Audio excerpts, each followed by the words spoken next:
Okay, -2 because we're getting it's low litage in here, and also we're getting into the afternoon now, so I think we need to brighten things up rather than darkening them down. Oh.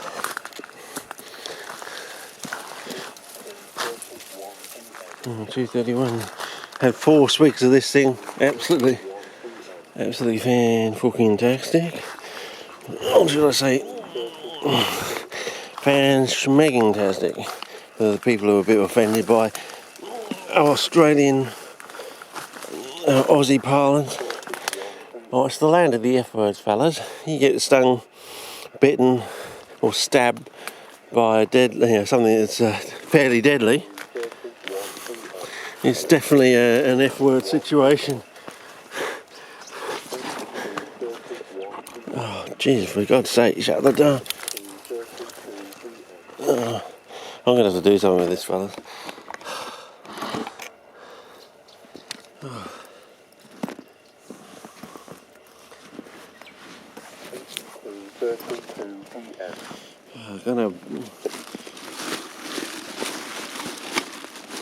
Kind of bloody boring old fart cube clock getting going as nuts. So we try colour check. CPN colour check bottle. Wow, it's a little bit darker than very close, so that means it should be perfect on your screen. So in these sort of light conditions at this time of the afternoon, this early in the season, okay, bottle, bag, coloured bag for comparison. Okay, well I think we've done there. Just in case you thought some of this vegetation colour was just off the planet, some people tend to think that, and that's why I'm trying to get you true to life colour, because Abbott Land can be a bit disconcerting to people who've never seen this sort of vegetation at certain times of the year. It can just be very, very odd, and people say, I can't believe that, you're making that up, sort of thing. But if I can put stuff in the screen that you've got on your side of the GFC wall, that you can actually say, well, hang on, I definitely know what that blue is. It's on my bloody CPN, and geez, that looks the same blue in my monitor as it does, on the other side of the GFC wall. So all the other colours must be true to life. Bloody hell, it really is weird. Maybe we need to save up and, go down under to see it for ourselves, because I tell you fellas, the camera seems to be making this stuff a little bit drier than it, I think about 2 shades drier than it actually is. So it's even more fantastic if you actually hear it in real life, and also in 3D, of course.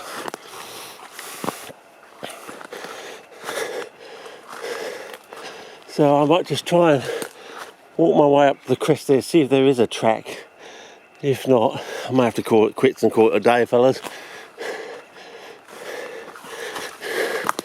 So what's the rule is when the iced coffee runs out, it's time to head home.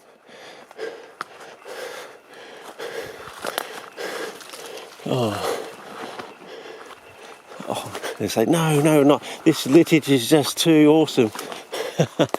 Well, hang on, wait till I work out how to get 4K, fellas, and go through all that colour grid thing to get you absolutely spot on colour for all the colours, the greens, the blues, the browns,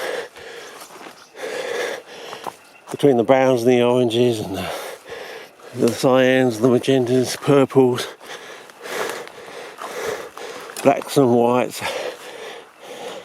not bleaching out in the whites, not darkening too greatly with the blacks. Oh, back fisters, pan and pause,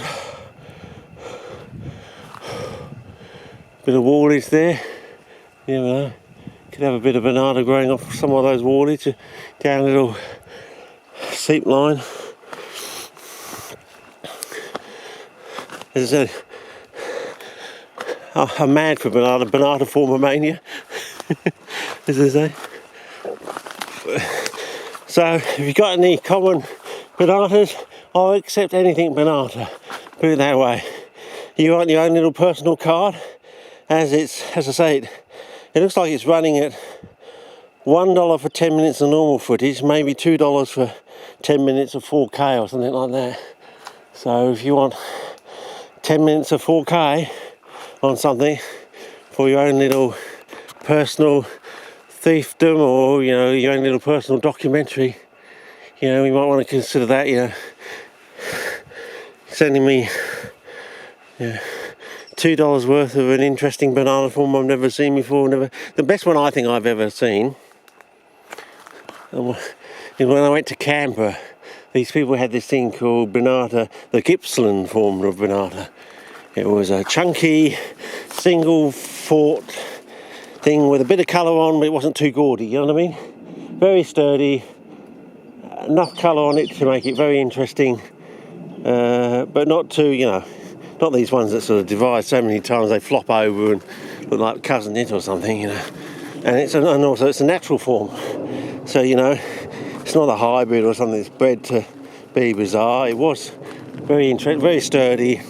So it was like the staghorn sundew. Staghorn? Is that what they call it? But single fork and colourful, nice red on it, but not all over sort of thing. So you had some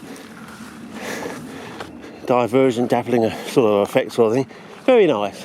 I thought it was just the right one. If Dad's going to pick anything, he'd pick the Gippsland form as a good sturdy single fork one to start off with. I would say that's the one to get. If you like the staghorn sundew, I think you like the original single fork giant, reasonably colourful one as well. You know what I mean? It's called the Gippsland form from Victoria. Yeah, that's the one to get, fellas. I don't know if it's set seed or not. I can't remember, but I believe I can't remember if I was filming or I was filming on autopilot, or I was so impressed I forgot to film and pressed the button or something. I know I went into a greenhouse, one of these green anodised aluminium greenhouses, very nice. One I've always wanted to have one of those greenhouses myself, but we're living in Smegging Abbotland. I don't think it's ever going to happen, fellas. Anyway, as I said, we went on that long journey with the plastic through my Gardeners Plant Society for almost like eons, about 30 bloody years, I think it was. It's got to be Solar Weed, Solar Grow, plastic, with its crossed weave sort of thing, super tough, super strong. Unfortunately, its only downfall is it cuts out green and red pixelated light sort of thing.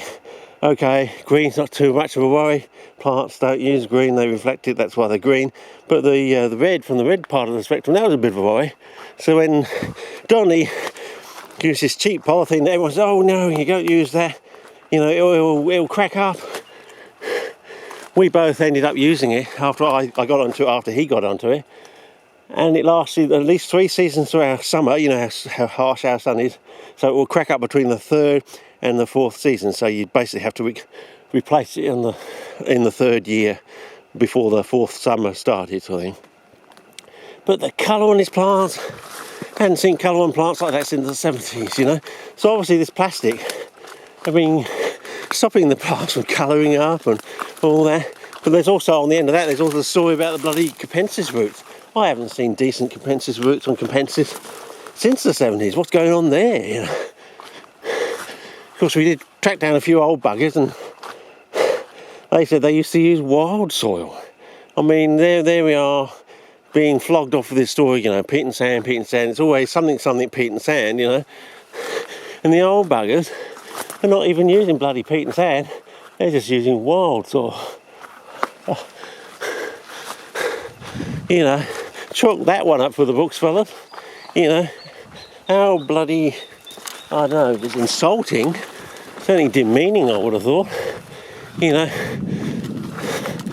So like the guardians of the galaxy are not even bloody making use of the rules and then they're just sitting there, twiddling their thumbs when the rules are being spouted out in in the society not saying a damn word. Or I better not say that I use wild soil. The Jedi police might be on my doorstep the very next morning, sort of thing. You know. But in doing so, they're holding everyone else back, because maybe if we knew some of the robustness and the colour were due to other variables, other factors, we could have started investigating and tearing the problem apart. You know. Anyway, I'm going to climb up there and start a new clip, because I'm at about 10 minutes now, and I'll probably start a new clip from up there. Hopefully a track. Otherwise, I think I'm going to have to. Oh, I think I can see a pile or a wire or something. So there's a wire. There might be another track. So it may be easier just to climb out this way rather than going straight up there. Anyway, over and out. We've got about 19 minutes left on the card, I think. Apparently, anyway. Okay, over and out.